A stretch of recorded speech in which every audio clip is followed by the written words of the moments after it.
내일 새벽 미국 FMC 회의 결과를 앞두고 시장에서는 0.75%포인트 혹은 최고 1%포인트 금리 인상 가능성이 거론되고 있습니다.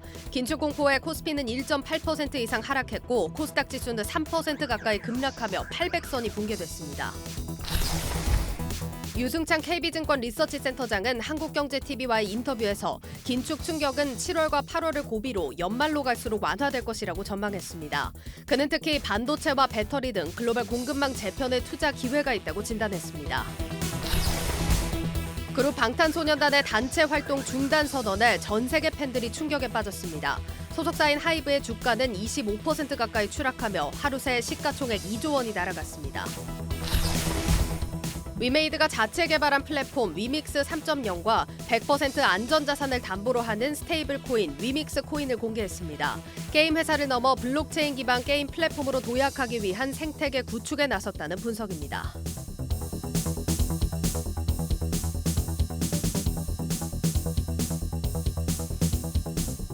미국의 인플레이션발 충격이 미국 현지보다도 우리 시장에서 더 크게 나타나고 있는 상황입니다. FOMC를 하루 앞둔 오늘 증시부터 진단합니다. 박찬희 기자 나와 있습니다. 박 기자, 이 폭풍 전야인데도 시장 움직임은 상당히 컸던 하루였습니다. 맞습니다. 이 코스피 지수는 오늘까지 7거래일 내리 하락하면서 또다시 연중 최저치를 갈아치웠고요. 또 코스닥 지수는 800선이 무너지는 등 이 증시의 먹구름이 좀처럼 거치지 않고 있습니다. 오늘 기준 코스피와 코스닥 시가총액은 1,927조 원 그리고 353조 원으로 작년 말 대비 276조 원 그리고 93조 원 각각 증발했습니다. 이런 가운데 대장주 삼성전자는 어느새 6만 전자를 위협하고 있습니다. 1.94% 하락한 6만 700원에 오늘장 거래를 마쳤는데요. 올 들어 하락을 거듭한 삼성전자는 시가총액이 연초 대비 100조 원이나 사라졌습니다. 또한 개별 특징주 중에는 하이브가 주목을 받았는데요. 전날 이 BTS, 방탄소년단이 유튜브를 통해서 잠정 활동 중단 소식을 밝히자 오늘 주가가 25% 가까이 폭락했습니다. 네, 뭐 더 나올 충격이 있을까 싶을 정도였는데 저가 매수에 나서야 될지 기다려야 될지 혼란스러운 시장입니다. 그런데 이 증가하는 대차 잔고를 살펴보면 앞으로 지수 움직임 좀 예상해 볼 수가 있다고요? 맞습니다. 이 대차 잔고란 투자자들이 주식을 빌린 뒤에 갚지 않은 물량을 말하는데요. 보통 대차 가격을 토해서 이 장외에서 대여인 주식을 장내에서 공매도하기 때문에 이 대차 잔고와 공매도는 흐름을 같이 합니다. 시장에서는 대차 잔고 증가가 하락장 속에서 차익을 얻는 이 공매도의 증가로 이어질 가능성이 크다고 해석을 합니다. 연평균 대차 잔고 추이를 보면 최근 3년간 꾸준히 증가한 모습을 확인할 수 있습니다. 이는 시장이 코로나19 사태 이후 보였던 비정상적인 강세장이 끝나고 약세장이 시작됐다는 것을 좀 받아들인 것 아니냐 이렇게 해석할 수 있는데요. 최근 한 달간 유가증권 시장 대차거래 상위 5개 종목을 보면 ETF가 하나 포함되어 있습니다. 코스피 200 지수를 추종하는 코스닥 200 ETF인데요. 이 코덱스 200 ETF에 대한 대차 잔고가 많다는 것은 결국 시장이 코스피 하락에 무게를 두는 것으로 해석을 할 수 있습니다. 다만 늘어난 대차 잔고가 온전히 공매도 증가로 이어지진 않습니다. 대차 거래를 통해 빌린 주식으로는 공매도뿐 아니라 매매 거래의 결제나 차익 해제 같은 그런 목적으로 활용될 수 있기 때문입니다. 약세장에 대한 예상이 많다. 이 지금 데이터를 보면 그렇게 알 수 있다라는 얘기인데 공매도 거래 대금을 봐도 실제로 좀 그렇습니까? 맞습니다. 올 들어 공매도 거래 대금도 꾸준히 늘면서 시장에 적신호를 켜고 있는데요. 1분기 유가증권 시장 공매도 거래 대금은 약 30조 원으로 통계가 시작된 2017년 5월 이후 최고치를 기록했습니다. 특히 공매도 거래 대금은 최근 큰 폭으로 늘어났는데요. 6월 양시장 공매도 거래 대금 함께 살펴보겠습니다. 이달 초 3천억 원에서 5천억 원대에서 머물렀던 이 공매도 거래 대금은 지난 10일 미국의 5월 소비자 물가지수 발표를 앞두고 거의 2배 가까이 뛰었습니다. 실제로 미국의 5월 소비자 물가지수는 전년 동기 대비 8.6% 올라가면서 41년 만에 최고치를 기록했는데요. 이에 따라 우리 증시를 비롯해서 글로벌 증시가 충격을 받고 급락했습니다. 9일부터 4거래일 동안 나스닥 지수는 이 8% 가까이 급락을 했고 그리고 코스피와 코스닥 지수도 5% 그리고 6% 빠졌습니다. 네, 이 공매도로 주식을 팔아서 수익을 냈으면 나중에 이제 되갚기 위해서 다시 주식을 살 거 아닙니까? 언제쯤이 될까요? 전문가들은 이 7월, 8월 물가지표를 확인할 필요가 있다라고 말을 합니다. 이렇게 물가지표를 확인해야 되는 이유는 강송철 유진투자연구원은 쇼커버링 자금은 보통 증시가 바닥일 때 들어온다라고 이야기를 하는데 다만 현 시점에서 구체적인 시기를 예측하기는 조금 어렵다면서 연준의 고강도 긴축 결과가 반영된 이 7월에서 8월 물가지표를 확인한 뒤에 이렇게 확인할 필요가 있다라고 설명을 했습니다. 이런 가운데 KB증권 유승창 센터장은 오는 7, 8월이 시장의 고비가 되겠지만 증시 반등의 가능성은 있다라고 전망을 했는데요. 보다 자세한 내용 김종학 기자의 리포트로 만나보시겠습니다. 미국의 6월 FOMC를 앞두고 전 세계 주식시장이 큰 변동성을 보이는 가운데 시장을 지켜본 리서치센터에서도 신중론이 확산하고 있습니다. 유승찬 KB증권 리서치센터장은 오는 3분기 인플레이션율이 누그러질 가능성이 있다고 보고 연준의 긴축에 따른 시장의 충격도 앞으로 2달이 고비가 될 수 있다고 진단했습니다. 3분기 정도까지는 경기보다는 물가 안정에 조금 더 영향을 주는 중점을 둔 이제 통화 정책이 나올 수 있을 것 같고요. 그렇게 놓고 보면 3분기가 사실은 우려가 가장 극대화되는 인플레이션이나 통화 정책의 우려가 가장 극대화되는 시기가 아닐까라고 생각을 합니다. 거시 경제지표 악화에 더해 다음 달부터 공개될 미국과 한국 등 주요 기업들의 실적에 따라 시장의 변동성이 더 커질 것이란 전망입니다. 이 기간 고공행진하고 있는 국제유가와 원자재 가격을 상품 가격 인상에 반영한 기업과 이를 반영하지 못한 채 수요 둔화에 직면한 기업들의 주가가 극명하게 갈릴 것으로 보입니다. 중앙은행의 긴축을 완화하는 이런 사이클이 이제 한번 올 수도 있다. 결론적으로는 하반기 타겟을 3,000포인트로 저희가 전망을 하고 있고요. 3분기보다는 4분기가 좀 더 증시에는 우호적인 환경이 될 거다라고 보고 있습니다. 하반기 눈여겨볼 업종은 지난 5월 바이든 미국 대통령이 방한 기간 삼성전자를 방문하는 등 전 세계적인 공급망 변화 속에 투자 기회가 있다는 전망도 내놨습니다. 반도체하고 2차 전지는 미국을 중심으로 한 글로벌 공급망 재편의 가장 큰 수혜를 볼 수 있다라고 저희가 보고 있고요. 반도체, 2차 전지, 로봇, 친환경 이렇게 4가지 업종 내지는 투자 테마를 가장 저희가 하반기에 유망하게 좀 말씀드리고 있습니다.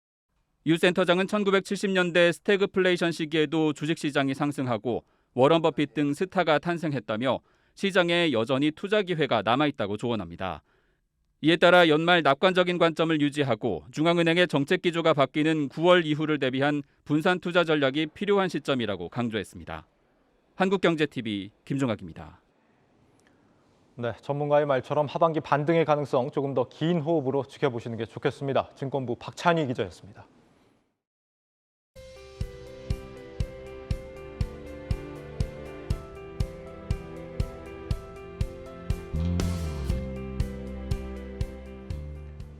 사실 이 서학개미, 동학개미 가릴 것 없이 오늘 투자자들이 가장 주목하고 있는 이슈 바로 이겁니다. 우리 시간으로 내일 새벽 발표되는 미 FOMC의 금리 결정, 고웨스트 오민지 기자와 알아보겠습니다. 오 기자, 내일 FOMC 발표가 몇 시 정도죠, 정확히? 정확하게 말하자면 이 새벽 3시 정도쯤으로 예상하시면 되겠습니다. 예. 이 불과 몇 시간이 안 남은 건데요. 지난 미국 소비자 물가지수 발표 이후에 인플레이션 피크아웃 기대감이 잦아들면서 FOMC 회의에 대한 이 시장의 이목이 쏠렸습니다. 잠시 뒤 발표될 FOMC 회의 결과에 대해서 어떤 부분을 주목해야 할지 함께 정리해 보겠습니다. 네, 좋습니다. 관전 포인트 한번 짚어보죠. 첫 번째 어떤 겁니까? 네, 첫 번째 포인트는 연준은 양치기 소년입니다. 양치기 소년이요. 무슨 말 할지 대충 짐작이 되는데요. 네. 네, 그렇습니다. 이 지난해만 해도 연준은 이 인플레이션이 일시적일 것이다라고 말하면서 금리 인상 계획이 없다고 말하지 않았습니까? 하지만 이 상황이 점차 심각해지자 매파적인 모습으로 연준이 돌변했던 건데요. 1차적으로 연준이 시장의 신뢰를 잃은 겁니다. 그러면서 지난 5월에는 제롬 파월 의장이 75bp 인상은 고려 대상이 아니다라고 말했는데요. 50bp를 예고했던 연준이 이번에 다시 입장을 번복해서 75bp를 인상해야 할 수도 있는 상황이 왔습니다. 그러니까 그냥 한 번에 그냥 100bp 바로 올려라, 바로 3%까지 네. 가자, 이런 좀 자주 섞인 목소리도 나오는 것 같던데 연준에 대한 실망감 그만큼 크다는 거겠죠. 지금 연준도 물가를 제대로 예측을 못하고 있다 이런 신호잖아요. 네, 그렇습니다. 이 올 CPI 발표 이전에는 이 인플레이션이 정점을 찍은 게 아니냐라는 이런 기대감도 있었는데요. 하지만 이 시장의 예상치를 웃돌 만큼 물가 상승률이 발표가 되면서 연준도 75bp 금리 인상을 고민해야 하는 상황까지 내몰렸습니다. 예. 시장에서도 연준이 이번에야말로 인플레이션을 잡을 수 있을 만한 유의미한 조치에 나서야 한다는 목소리를 키우고 있는데요. 월가에서는 연준이 지난해 인플레이션에 대해 너무 안일했다 이렇게 비판하기도 했습니다. 미국 알리안츠의 모하메드 경제고문은요. 연준이 좀 더 빠르게 조치를 취했다면 지금의 물가 급등은 막을 수 있었을 것이다 이렇게 강하게 비판하기도 했습니다. 이 연준 입장에서는 75bp는 없을 것이다 이렇게 이야기했음에도 불구하고 이 물가가 계속 치솟다 보니 75bp 인상을 해야만 하는 상황이 될 수 있는 거죠. 거죠. 이번 주에 연준 관계자가 월스트리트 저널에 75bp 인상도 논의 중이다라고 이야기했는데요. 이 부분도 주목해야 한다는 월가의 의견이 있습니다. 함께 보시죠. I believe that the reason that the market itself, as well as myself, is saying 75 basis points is because the Fed has the ability of leaking information, if you will, letting the public know what it's thinking without making an actual statement. And that is by having articles be written in the Wall Street Journal that, in a sense, float the trial balloon of what will likely happen at the up. And that was their way of warning us. 네, 실제 75bp를 예상하는 건 월가지만 연준도 내심 이렇게 되길 바랐을 거다 이거네요. 다음으로 두 번째 포인트 어떤 게 있을까요? 네, 두 번째 포인트는 연준의 인플레 진단입니다. 예. 연준이 시장 상황을 어떻게 보고 있는지가 중요하다는 건데요. 여기서 핵심 포인트는 인플레이션과 고용입니다. 지난 3월에 이제 물가 전망치를 한번 상향 조정을 했는데 네. 이번에도 올릴 수 있다 이건가요? 네, 맞습니다. 지금 현재 이 인플레이션 진행 상황은 여전히 시장에 압박을 주고 있기 때문에 시장은 연준의 전망치도 상향 조정될 것이다라는 시각을 내비치고 있습니다. 최근 OECD는 올해 38개 회원국의 평균 물가 상승률이 8.8%에 달할 것이라고 예측을 했는데요.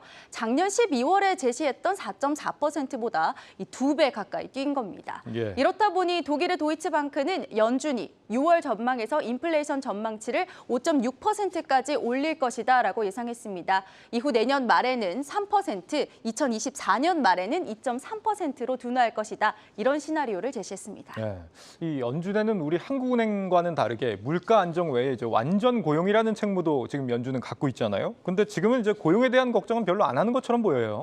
네, 그렇습니다. 과거에는 이 고용 지표를 언급하면서 이 완전 고용도 중요하다, 즉 연착륙에 대한 의지를 강하게 보여왔는데요. 이 최근에는 완전 고용이라 할 수 있을 만큼 실업률을 낮게 유지하지 못하더라도 인플레이션을 통제하겠다는 의지를 비치고 있습니다. 이 삐걱김이 다소 있더라도 고용보다 인플레이션을 잡겠다는 건데요.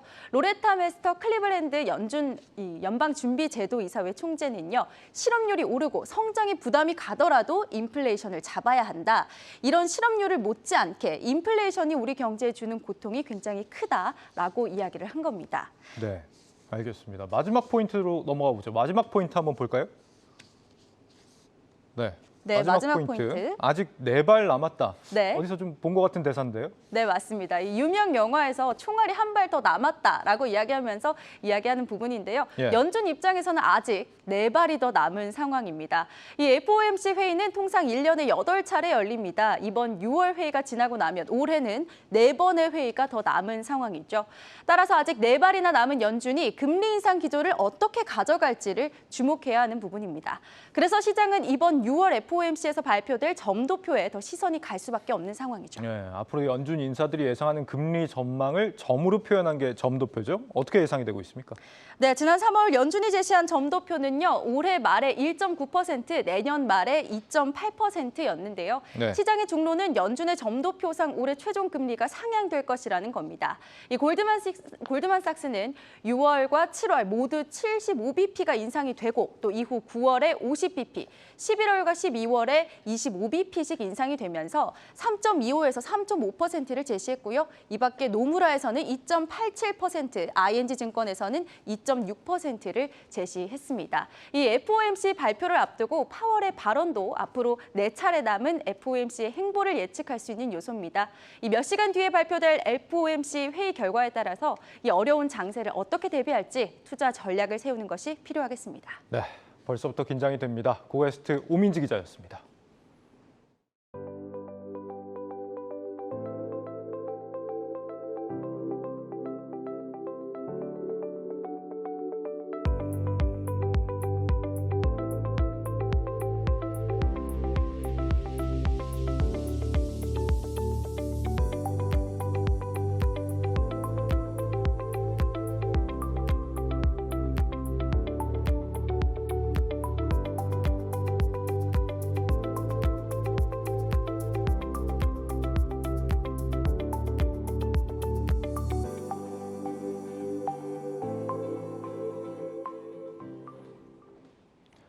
주식시장의 끝모를 조정세가 2배로 고통스러운 투자자들이 있습니다. 바로 증권주 투자하신 분들입니다. 배성재 기자 나와 있습니다. 배 기자, 증권사 2분기 실적이 예측치가 나왔다고요? 그렇습니다. 역시나 증시 침체로 증권사들의 주가나 실적 모두 좋지 않은 게 현실입니다. 2분기에는 어땠을지 숫자를 직접 가져왔는데요. 금융정보업체 FN가이드에 따르면 2분기 이 7개 상장 증권사 가운데 당기순이익이 1년 전에 비해서 최대 70%까지 줄어 있는 곳이 있는 것으로 조사가 됐습니다. 보시다시피 대신증권이 마이너스 71%로 가장 낙폭이 컸고 또 미래에셋과 삼성, NH투자증권도 모두 30% 수준의 어떤 이익 축소가 예상이 됐습니다. 물론 이 증권사들이 워낙 작년에 돈을 잘 벌기도 했습니다. 이 연간 영업이익 1조 원을 넘긴 증권사만 5개가 넘습니다. 그런데 이제 1분기에 이어서 2분기에도 이렇게 연속적으로 실적이 좋지 않다는 건 결국에는 어떤 기저효과로 인한 착시라고만 보기에는 좀 힘든 상황입니다. 1분기에도 이미 실적이 안 좋았습니까? 어느 정도나 됐습니까? 그렇습니다. 이미 증권사들의 어떤 1분기 실적은 당기순이익부터 봐도 전년 대비 크게 악화를 한 상황입니다. 이 금융감독원에 따르면요. 증권사들의 1분기 당기순이익이 증시 화랑이 이어지던 1년 전에 비해서 31.2% 줄은 것으로 집계가 됩니다. 구체적으로는 삼성증권과 NH투자증권의 낙폭이 가장 컸고 한국투자증권, 미래에셋증권 등도 마이너스 20%대 감소를 보였습니다. 이렇게 수익이 떨어지는 이유는 당연히 이제 시장 상황이 좋지 않기 때문일 텐데 구체적으로 그러면 어떤 부분이 타격을 받고 있는 겁니까? 이 주식 거래를 하면서 받는 수수료, 그러니까 수탁 수수료의 감소가 아주 크게 눈에 띕니다. 1조 4,597억 원을 기록을 했는데 1년 전에 비해서 무려 42%, 거의 절반 가까이가 줄은 값입니다. 이 증시 예탁금을 한번 살펴보면요. 올해 70조 원에 머물던 숫자가 5월에는 57조 원대까지 내려간 걸 볼 수가 있습니다. 이 2분기 거래대금이 1분기에 미치지 못할 예정인데 이제 이를 반영하듯이 어떤 증권사들의 주가는 일제히 52주 신저가를 계속해서 갱신을 하고 있습니다. 그래도 이제 앞서 배 기자 얘기처럼 증권사들 작년까지 수익 많이 거뒀지 않습니까? 주가 방어에 나설 계획 같은 건 없을까요? 기본적으로 이 주가를 방어한다기보다는 약세장 속에서 어떤 실적을 지키고 그리고 자산 관리에 좀 더 노력을 하겠다. 이게 기본적인 입장이긴 한데요. 그나마 이제 희소식을 하나 꼽자면 몇몇 증권사들의 경우에는 이 자사주 매입 계획을 갖고 있다는 겁니다. 미래에셋과 키움증권의 경우에는 올해 이미 자사주 매입을 한 차례 했습니다. 키움증권 같은 경우에는 2차례를 했는데 다시 하반기에 매입을 나설 가능성이 있는 것으로 확인이 됩니다. 지난해 3월 3,400억 원 규모의 자사주를 취득하는 어떤 신탁 계약을 체결했던 메리츠 증권도 이 신탁 매입의 어떤 이런 기조는 계속해서 우리가 유지를 할 거다라면서 여지를 남기고 있습니다. 또 더해서 이어룡 회장을 필두로 적극적으로 자사주 매입을 해왔던 이 대신증권 또한 자사주를 추가 매입할 가능성을 배제할 수 없습니다. 앞으로는 그러면은 증권주들 주가가 좀 어떻게 될까요? 지금 시장 흐름대로 그대로 간다 그러면 앞으로도 쉽지 않을 것 같긴 한데요. 그러니까 전반적으로 분위기가 좋지 않은 건 분명합니다. 그러니까 거래대금 감소로 이 수수료 수익도 분명히 안 좋아질 거고 PF나 아니면 펀드 같은 수익률도 지금 기준금리가 계속 오르면서 요구 수익률을 달성하기조차 쉽지가 않은 상황입니다. 일각에서는 이 증권 업종의 실적 반등이 긴축의 종료에 달렸다고 보는 시각이 있는데 이거를 이제 반대로 뒤집어서 보면 인플레이션이 계속 이어지는 이 상황에 지금 5월 그 미국 소비자 물가 지수 같은 것들도 보면은 이 소비자 물가 지금 어떤 인플레이션이 고점이라고 보기에는 무리가 있지 않겠습니까? 계속해서 인플레이션이 있을 수도 있는데 이런 상황에서 긴축을 멈출 리가 없고 결국에는 뒤집어서 보면은 당분간은 실적이 증권사 주가들의 실적이나 아니면은 주가가 반등할 것이다라는 예상은 좀 힘든 게 현실입니다. 또 이 증시가 지난해 3분기부터 약세 흐름을 보여왔는데 올해 3분기부터 또 증권사 실적 아무래도 엽기적 효과 때문에 좋게 나올 수도 있겠습니다. 체감하는 숫자는 개선될 여지가 있지만 어떤 실질적인 실적 반등이라고 보기에는 무리라고 보여지기도 합니다. 당분간 어떤 실적이 반등할 거라는 예상은 힘든 실정입니다. 다만 이제 앞서 살펴봤듯이 주가 부양책을 펼치고 있는 종목들은 눈을 한번 살펴보셔야겠습니다. 증권주 중에는 자사주를 매입하거나 배당 성향이 높은 곳들이 많습니다. 삼성증권의 경우에는 작년 기준으로 봤을 때요. 보통주 배당금이 한 주당 3,800원이었습니다. 그리고 NH투자증권도 1,050원이었는데 두 곳 다 배당 성향이 30%가 넘었습니다. 상당히 높은 성향이라고 할 수 있겠고 더해서 메리츠 증권처럼 회사가 자사주를 매입해서 소각까지 진행하는 경우도 있습니다. 이런 것은 이제 주가 상승의 요인이 되기 때문에 장기적으로 적절한 투자처가 될 수 있다라는 분석입니다. 투자자들한테 좀 보답하는 마음에서라도 적극적인 주주환원 나와주길 바라보겠습니다. 증권부 배성재 기자였습니다. 네, 이렇게 이 쪼그라드는 자산시장 상황에 투자자들이 씨름하는 가운데 윤석열 정부 5년의 경제정책 청사진이 내일 공개됩니다. 스태그플레이션 공포 속에서 나오는 정책이라 더 주목을 받고 있는데 경제 전문가와 기업들이 기대하는 정책은 어떤 게 있는지 전민정 기자가 의견을 들어봤습니다. 글로벌 인플레이션 압박에 S의 공포가 고개를 들고 있습니다. 미국의 강도 높은 긴축 정책은 고환율과 수입물가 가격 상승으로 이어져 그렇지 않아도 가파르게 치솟는 물가를 더욱 부추길 것이란 우려입니다. 전문가들도 물가 안정을 가장 시급히 해결해야 할 최우선 과제로 꼽았습니다. 가장 중요한 게 이제 유가인데 뭐 유류세를 인하한다든가 뭐 그 정도고, 그다음에 이제 할 수 있는 게 가령 뭐 국내 어떤 산업 분야에서 독과점이 없는지 뭐 그렇게 해서 좀 더 경쟁을 좀 더 활성화시켜서 가격을 좀 이제 떨어뜨리는. 급격한 금리 인상은 부실 위험이나 소비 투자 위축을 가져오기 때문에 우리 경제가 견딜 수 있는 체력인지를 고려해서 한국 경제가 고물가, 고환율, 고금리 등 3고의 복합 위기에 빠진 만큼 법인세 인하를 통해 기업 투자를 유도하는 것도 필수적이라고 입을 모았습니다.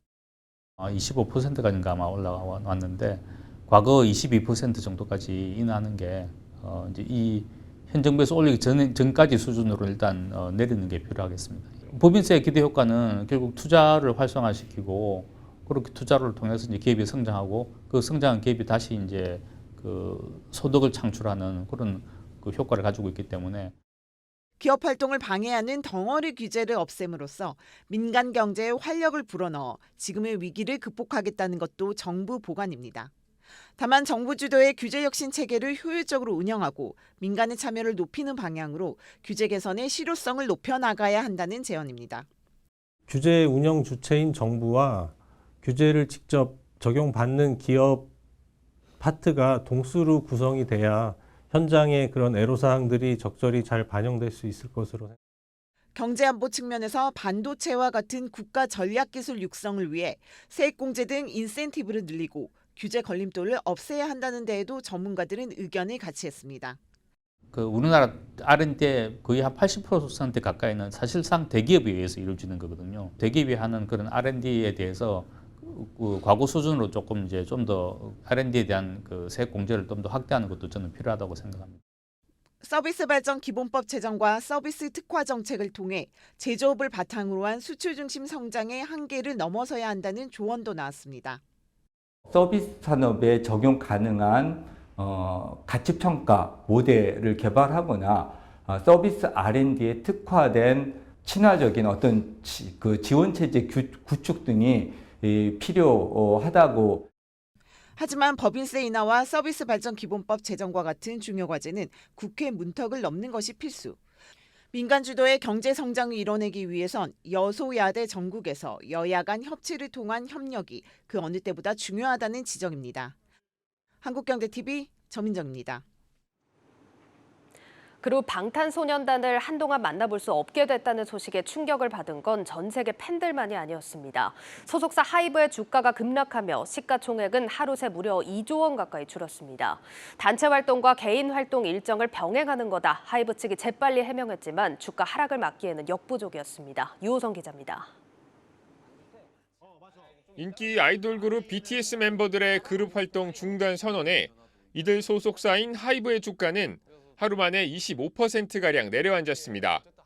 전날 19만 3천 원이던 하이브 주가는 이날 14만 5천 원까지 떨어지면서 시가총액이 2조 원 가까이 증발했습니다.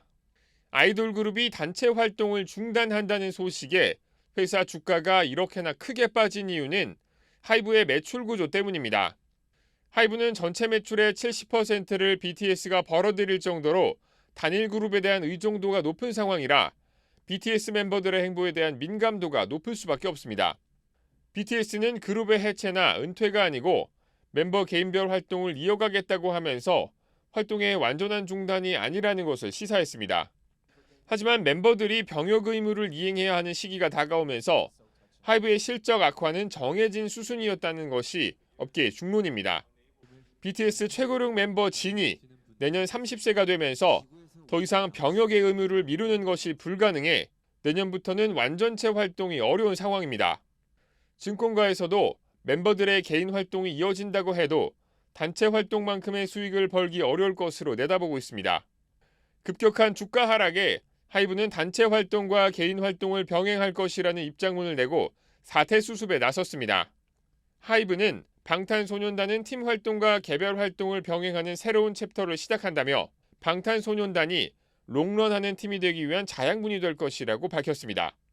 한국경제TV 유호성입니다.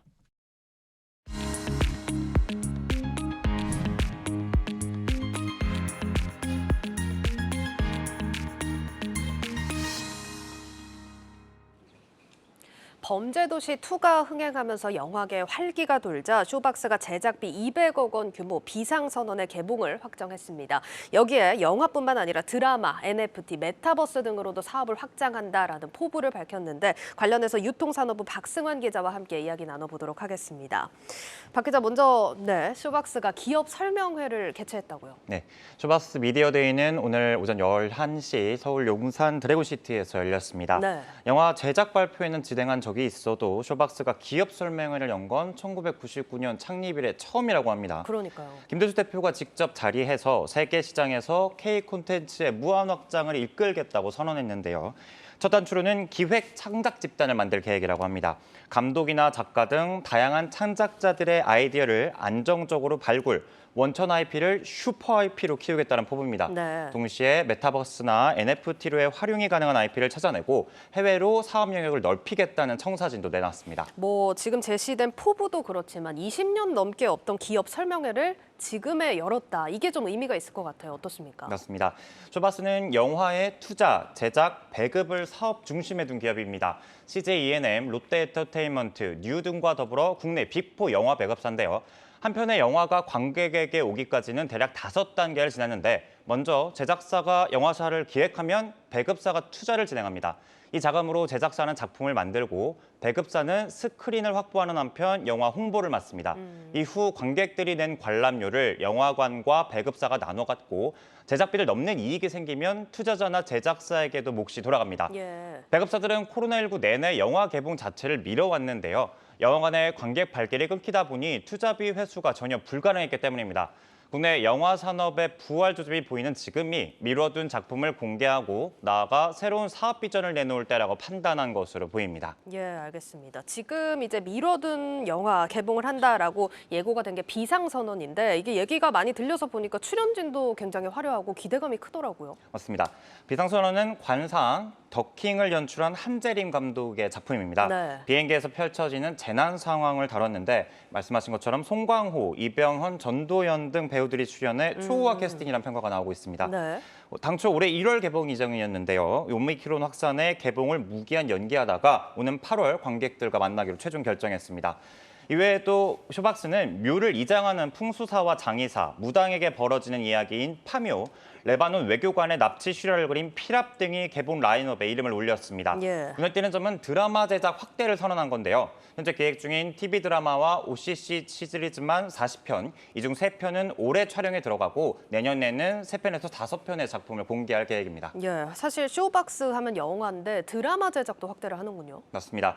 이유는 높은 영화 의존도를 벗어나기 위해서입니다. 네. 지난 1분기 기준 쇼박스의 영화 사업 매출 의존도는 98.2%, 사실상 사업 전부네요. 전체죠. 예. 더구나 영화 매출의 70% 이상이 영화관에서 나오는 상황이다 보니 팬데믹의 충격이 컸습니다. 때문에 쇼박스는 영화 의존도를 낮추고자 2020년 드라마 이태원 클라스를 제작하기도 했는데요. 덕분에 2020년 영화 매출 비중을 78.4%까지 줄였지만 후속작을 내주지 못하면서 잠시로 끝났습니다.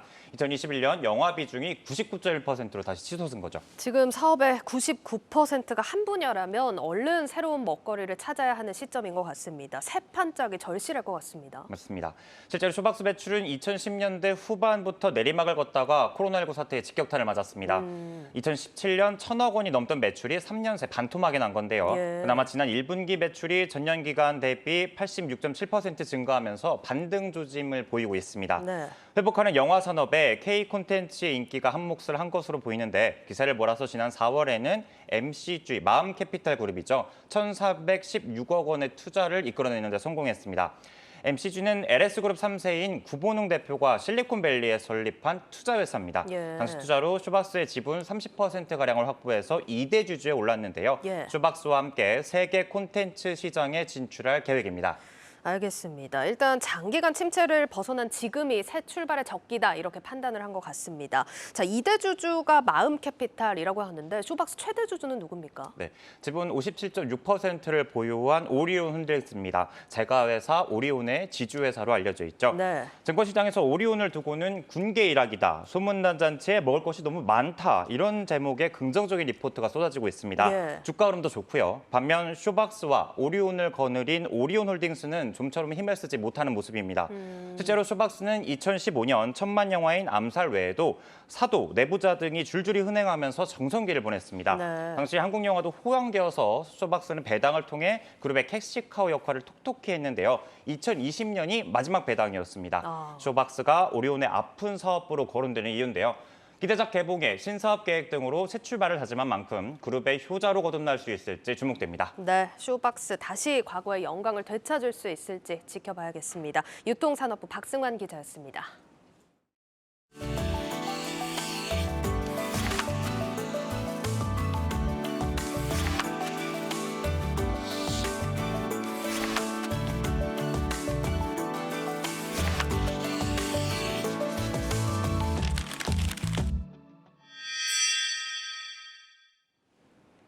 네, 위메이드가 오늘 위믹스 3.0과 위믹스 코인을 이제 공개했습니다. 단순 게임 회사를 넘어서 블록체인 플랫폼 도약을 위한 시동을 걸었다 이런 평가가 나오는데 이 사안은 IT바이오부 정호진 기자와 함께 이야기 나눠보도록 하겠습니다.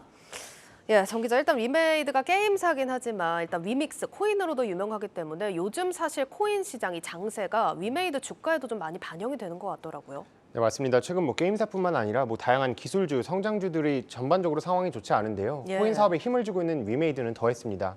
그래서 비트코인이 3천만 원 아래로 내려앉으면서 가상자산 시장 전체가 출렁이자 이 위믹스를 비롯해서 위메이드 주가도 급락했는데요.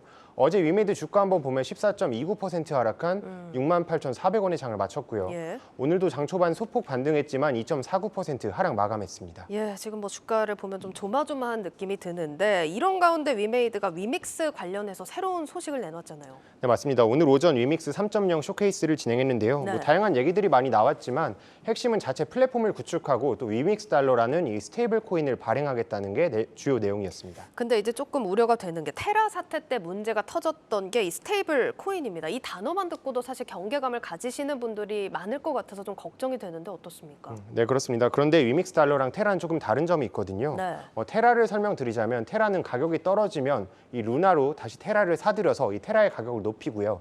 또 가격이 만약에 테라의 가격이 너무 오르면 다시 테라로 루나를 사서 이 가격을 낮추는 이런 알고리즘으로 시세를 유지했습니다. 테라는 말 그대로 정말 달러에 시세를 갖다 맞춘 건데요. 근데 하지만 이 위메이드는 실제 화폐를 담보로 해서 이 스테이블 코인을 발행한다고 밝혔습니다. 보다 안정적으로 이제 운영을 하겠다는 거죠. 알겠습니다. 일단 담보를 좀 확실히 두는 방식으로 좀 안정성을 확보하겠다 이런 계획인 것 같은데 궁금한 건 네. 위메이드는 어떤 계획으로 이 스테이블 코인을 발행을 하는 겁니까? 네, 위메이드가 이번 업그레이드를 통해서 디파이 서비스를 제공할 계획이기 때문입니다. 디파이 서비스요? 네, 디파이는 탈중앙화 금융이라는 뜻으로요. 금융기관이 없어도 대출이나 투자, 채권 이런 일종의 금융 서비스를 제공하는 겁니다. 이런 서비스를 안정적으로 운영하기 위해서는 변동성이 적은 스테이블 코인 이게 반드시 필요한 거고요. 알겠습니다. 근데 설명을 들으면 들을수록 위메이드는 사실 게임사라기보다는 이제는 코인 회사 같다는 생각이 듭니다. 네, 맞습니다. 그래서 실제로 일각에서는 위메이드가 본업인 게임보다 오히려 코인에 더 집중하는 게 아니냐 이런 얘기들도 나오고 있고요. 그러니까 주가가 좀 영향을 받는 거겠죠. 네, 맞습니다. 그리고 제가 직접 위메이드 기자간담회 같은 게 있어서 찾아가 보면은 예. 게임 전문지보다 오히려 코인 전문지 기자들이 더 오기도 합니다. 그럴 만한 것 같습니다. 네네네. 본업도 사실 궁금합니다. 위메이드 그럼 오늘 게임 관련 얘기는 없었나요? 네, 그렇습니다. 오늘 위믹스 3.0 업데이트 얘기를 하면서 이 자체 게임 플랫폼 위믹스 플레이를 수수료 없이 게임을 즐길 수 있게 하는 플랫폼으로 만들겠다고 밝혔습니다. 네. 또 장영국 대표는 지난 간담회부터 이 위믹스를 블록체인 게임계의 스팀에 버금가는 플랫폼으로 만들겠다며 대단한 포부를 밝히기도 했습니다. 스팀이 뭐냐면 5만 개가 넘는 게임을 즐길 수 있는 플랫폼입니다. 매일 3천만 명이 접속할 만큼 전 세계에서 가장 큰 플랫폼이기도 하고요. 네. 많은 이용자들을 확보했으니 해외도 물론 뭐 국내 게임사들도 이 스팀을 통해서 게임을 서비스하고 싶어 합니다. 네. 만약에 일반 게임에서 스팀이 있다면 그러니까 블록체인 게임계에서는 이 위치를 위믹스가 차지하겠다는 게 장영욱 대표의 목표입니다. 뭐 국내 게임사가 만든 플랫폼이 세계적으로 이런 지위를 갖는다라고 하면 정말 반가운 일이긴 한데 이게 현실적으로 가능합니까? 어떻습니까? 네. 위메이드가 일단 업계에서 가장 발빠르게 움직이고 있는 건 맞습니다. 네. 그런데 물론 현실성이 떨어진다는 지적도 있는데요. 네. 왜냐하면 이 위믹스 플랫폼의 대표작이 없기 때문입니다. 혹시 앵커는 위메이드가 만든 게임 중에 아는 게임 있으신가요? 근데 사실 위메이드가 이 P2E 열풍을 불러일으킨 장본인이잖아요. 미르4가 대표작 아닌가 싶은데. 네, 맞습니다. 이 미르4 말씀하신 미르4가 위메이드가 만든 게임인데요. 네. 근데 이 미르4는 게임에서 광석을 채굴하면 이제 코인으로 바꿀 수 있다. 예, 맞아요. 이런 말 그대로 P2E 게임 덕분에 성장한 게임 중에 하나라고도 볼 수 있습니다. 네. 지금 뭐 위믹스가 이 게임의 인기를 견인했다고 봐야 할 텐데 지금 뭐 접속자를 스팀 기준으로 봐도 절반 정도로 줄었고요. 사실상 장기 흥행에는 실패했다고 볼 수 있을 것 같습니다. 네. 결국 이 게임사는 게임으로 말을 해야 되는데 이 대목에서 힘이 빠지는 거죠. 뭐 미르 시리즈를 제외하면 뭐 위메이드의 대표 IP도 없는 상황인 거고요. 예. 그래서 뭐 현재 위메이드가 뭐 그래서 다른 게임사들과 손잡고 뭐 연내 100개의 게임을 플랫폼에 올리겠다 이렇게 밝혔지만 제휴를 통해서 규모를 성장하는 것도 결국에는 한계에 부딪힐 수밖에 없습니다. 그러니까 자체 게임 경쟁력이 없다 이런 얘기인 것 같은데 그럼 위메이드는 신작 계획은 없습니까? 네, 있습니다. 위메이드는 다음 주 목요일 6월 23일에 미르의 전설 IP를 기반으로 한 이 미르 M을 출시할 예정인데요. 네. 오랜 기간 동안 개발해온 만큼 이번 게임에 전사적으로 많은 노력을 기울였다고 합니다. 미르4의 인기가 시들해진 만큼 이 장영욱 대표가 이렇게 블록체인계의 스팀으로 나아가겠다 이런 포부가 이뤄지기 위해서는 이번 신작이 플랫폼의 대표작으로 거듭나야 하겠습니다. 네, 잘 들었습니다. IT 바이오부 정호진 기자였습니다.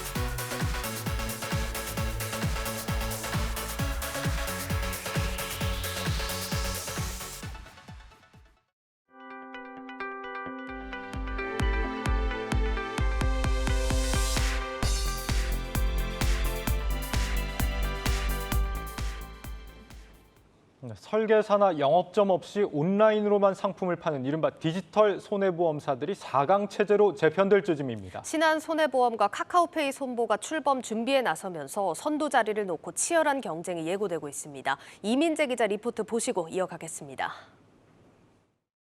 신한손해보험 출범이 초읽기에 들어갔습니다.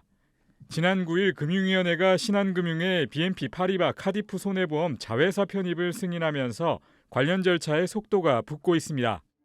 카디프 손보는 소형 보험사인 만큼 디지털 보험을 발판 삼아 소액 단기 보험으로 영역을 확장할 계획입니다. 신한금융이 500억 원 규모의 출자를 준비하고 있어 이런 전략에 더욱 힘이 실립니다. 업계는 새로운 전략을 앞세운 디지털 보험사가 인터넷 가입 채널의 동반 성장을 견인할 것으로 기대했습니다. 디지털 보험사가 들어오는 것이 굉장히 경쟁도 유발하게 되는 거고 소비자 편익도 정진시키기 때문에 굉장히 바람직하다. 기존의 전통적인 보험회사에 이러한 온라인 보험사가 들어오게 된다 그러면 더 경쟁이 치열해지기 때문에 소비자에게 더 유리하게 되는 겁니다. 다만 디지털 보험업계는 경쟁이 갈수록 치열해지는 점이 부담이 될 것으로 내다봤습니다.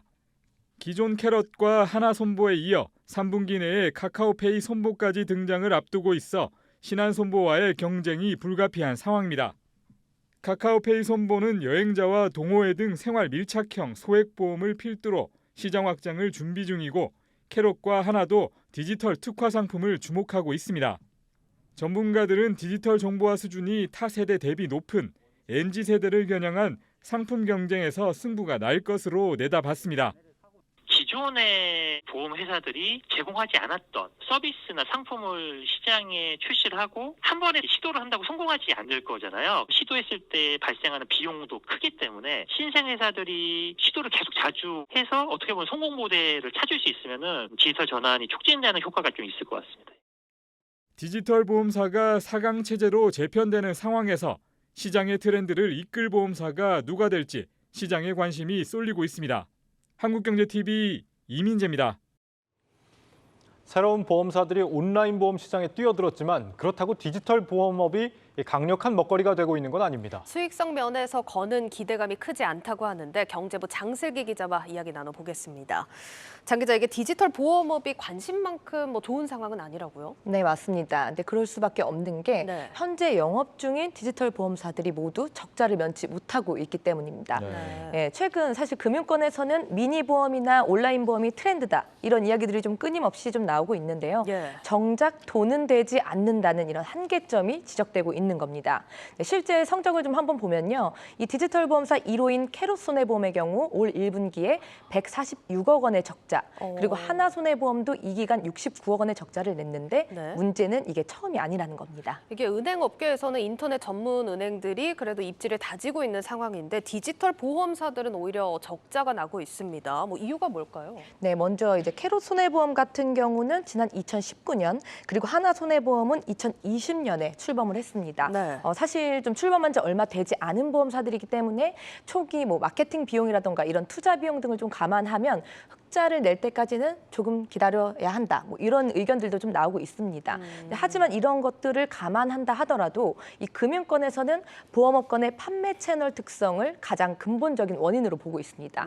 혹시 두 앵커는 직접 온라인 채널에서 보험에 한번 가입하신 적이 좀 있습니까? 저는 운전자 보험 같은 단기로 할 수 있는 보험은 해본 적이 있는데 장기라든지 좀 큼직한 보험들은 아직은 못 하겠더라고요. 많이 좀 따져보고 가입해야 되잖아요. 이거 혼자 비교해보고 가입하는 게 쉽지는 않을 것 같은데요. 네, 우리 이 앵커는 가입 저도 경험이 가입한 적이 없죠. 없습니까? 네. 근데 그럴 수밖에 없는 게 사실 이 보험이라는 상품 자체가 구조도 좀 복잡하고 또 약관이라는 게 좀 있지 않습니까? 그래서 아무래도 가입자분들이 이제 스스로 내기가 좀 가입하기 힘든 어려운 상품군에 속합니다. 게다가 이런 당장 수익을 낼 수 있는 금융상품도 아니고 이 미래 발생할 사고에 대비하는 상품이기 때문에 가입자들이 자발적으로 당장 돈을 지급해서 가입하는 사례가 아직까지도 많지 않습니다. 때문에 아직까지도 이 보험은 권유 상품이라는 좀 인식이 강한데요. 그렇다 보니 아직까지도 보험사 판매 수익 중에 85%가량이 설계사 대면 채널을 통한 수익입니다.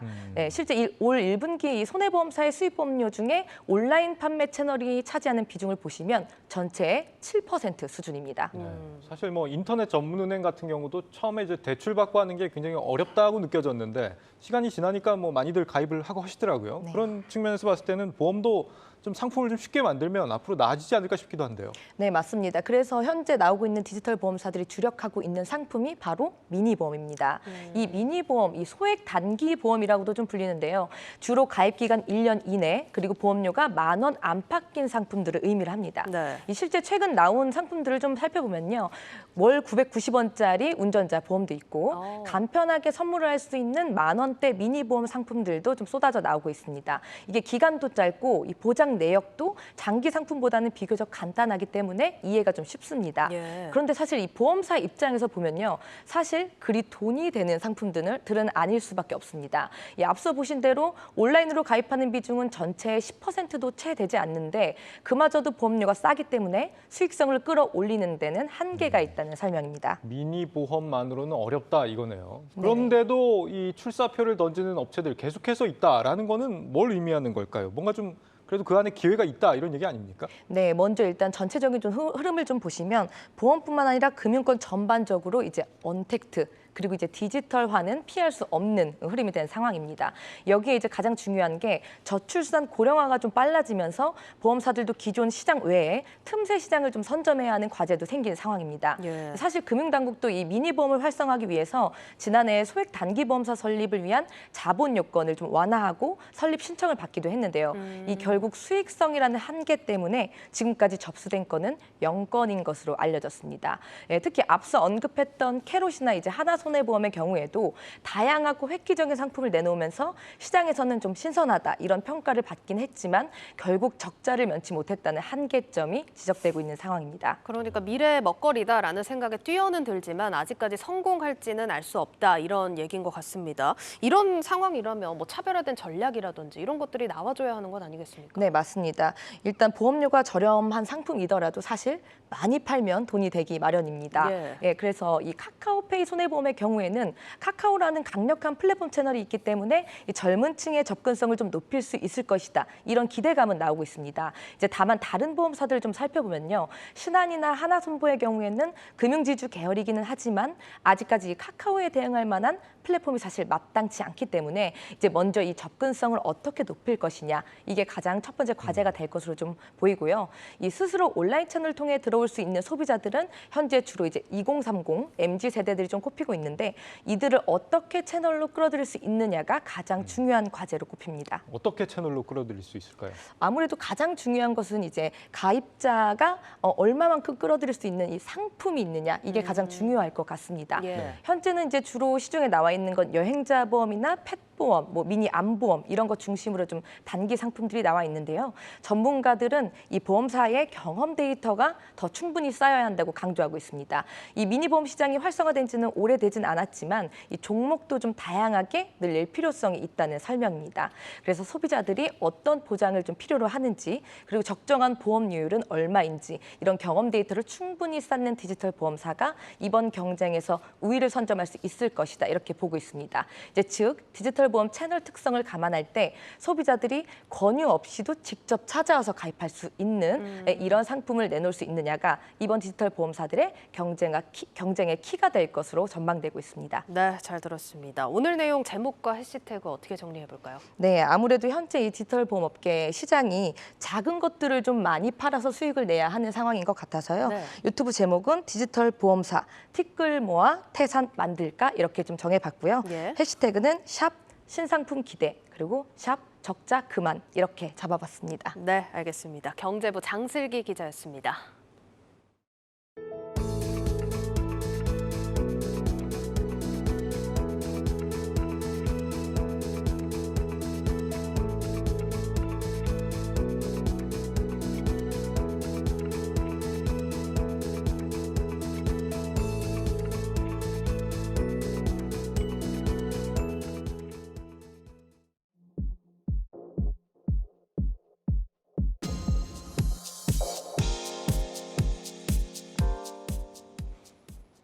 이정식 고용노동부 장관이 주 52시간 근로제 개편을 시사했습니다. 근로시간 결정에 있어 노사 간 합의를 통한 선택권을 확대하겠다는 겁니다. 정희영 기자입니다.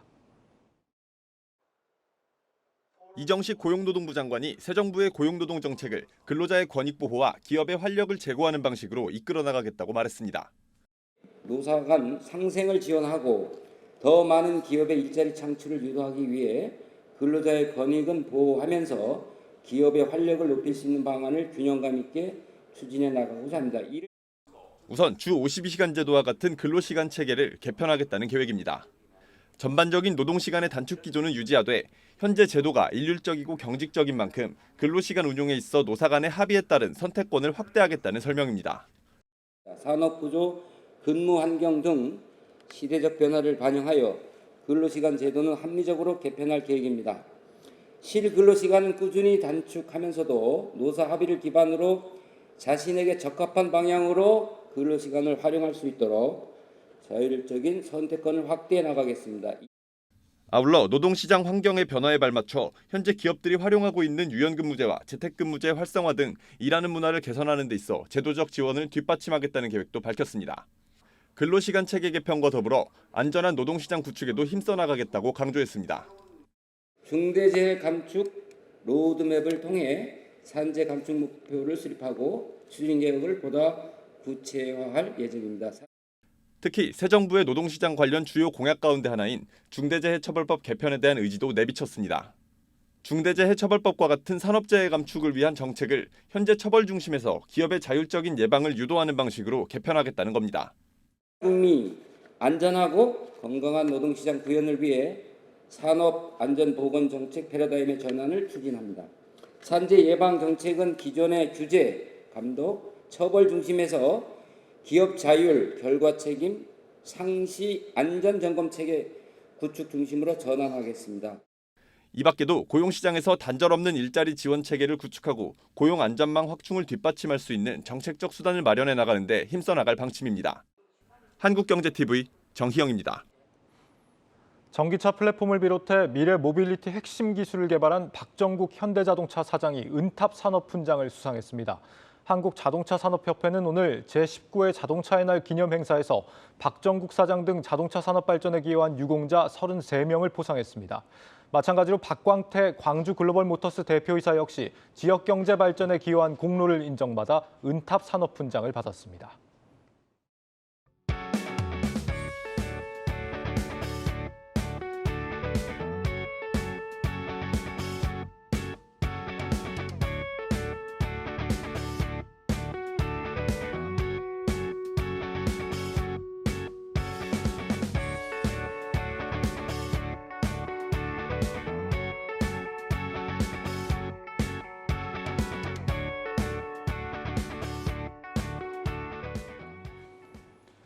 내일자 한국경제신문 미리 살펴봅니다. 첫 번째 기사, 생산과 소비, 투자가 모두 감소하는 가운데 물가가 급등하는 이른바 스태그플레이션 공포가 수출 의존도가 높은 석유화학과 조선, 자동차 부품 등에서 현실화되고 있다는 기사입니다. FN가이드에 따르면 국내 180여 개 상장 기업의 이달 초 기준 올해 영업이익 컨센서스가 204조 4천억 원으로 우크라이나 전쟁 직전보다 12조 7천억 원 넘게 증가했다고 합니다. 네, 문제는 글로벌 공급망 대란과 유가 상승으로 슈퍼 호황을 누리고 있는 반도체, 운수, 에너지 업종을 제외하면 영업이익 전망이 크게 하향 조정되고 있다는 점입니다. 같은 기간 이들 3개 업종을 제외한 경우 영업이익 컨센서스는 9조 원 넘게 감소했는데 특히 화학과 IT, 게임, 조선, 자동차 부품 등의 감소폭이 컸다고 합니다. 우리 경제가 복합 위기로 빠져들고 있다는 판단이 나오면서 삼성과 현대차, SK 등 주요 그룹들은 하반기 경영 전략 마련에 비상이 걸렸다는 소식입니다. 다음으로 이 바이오 산업에 뛰어든 롯데가 국내에 최대 1조 원을 투자해 메가 플랜트를 짓는 방안을 검토하고 있다는 소식입니다. 이원직 롯데 바이오로직스 대표가 바이오 USA 간담회에서 이런 계획을 밝혔다고 하는데 이 대표가 이 몇십만 리터 규모 메가 플랜트는 원가나 운영면에서 한국이 유리하다고 설명한 만큼 이 최소 10만 리터 이상이 고려되고 있는 것으로 풀이된다고 합니다. 네, 이와 함께 롯데는 최근 인수한 BMS 뉴욕주 시라큐스 공장에 700에서 1,000억 원을 추가로 투자해 위탁 개발 생산 기업으로의 전환을 예정하고 있다고 합니다. 내년 하반기면 타 고객사 제품에 대한 생산도 가능해질 걸로 기대된다고 하는데 이 대표는 증서를 통해 완제, mRNA, ADC, 세포 유전자 등 다른 모달리티도 가능하다고 강조했다는 소식까지 전해드리겠습니다. 뉴스플러스를 마치겠습니다. 여러분 고맙습니다.